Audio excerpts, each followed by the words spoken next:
In today's video, I'm going to teach you how to use print title in Excel. If you've ever printed a long worksheet and lost track of which column is which on page 2 or 3, this feature will save you time. Print titles let you repeat your header rows or header columns on every printed page so your data stays readable from start to finish. First, with your worksheet open and your headers clearly labeled, go to the View tab. This makes sure you're looking at the sheet in a way that's easy to work with before setting up printing. Now, find and click Print Titles. This opens the Page Setup window, where Excel controls what repeats on each page. You'll see options for rows to repeat at top and columns to repeat at left. Next, click the small arrow button at the right side of the box you want to use. Most of the time, you'll choose rows to repeat at top because column headers usually live in the first row.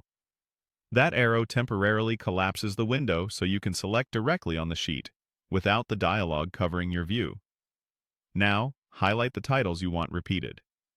Click the row number for your header row, or drag to include multiple header rows if your titles span more than one line.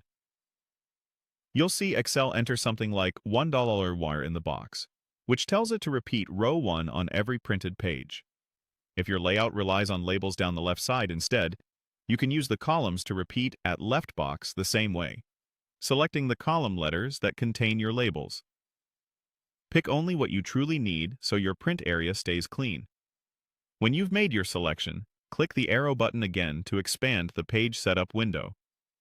This brings you back to the full dialog with your chosen rows or columns locked in. Double-check that the reference looks right, especially if you selected multiple rows or columns. Click OK to apply your print titles. This saves the setting with the worksheet, so it will continue to repeat those headers every time you print until you change it. Finally, press Ctrl+P to open Print Preview. Look at page 1 and then page 2 to confirm the same headers appear at the top or along the left on each page. If something doesn't look right, go back to Print Titles and adjust the selection. For best results, make sure your header row contains clear, concise labels and avoid merging header cells in ways that might shift during printing. With that, your multi-page printouts will be consistent, professional, and easy to read.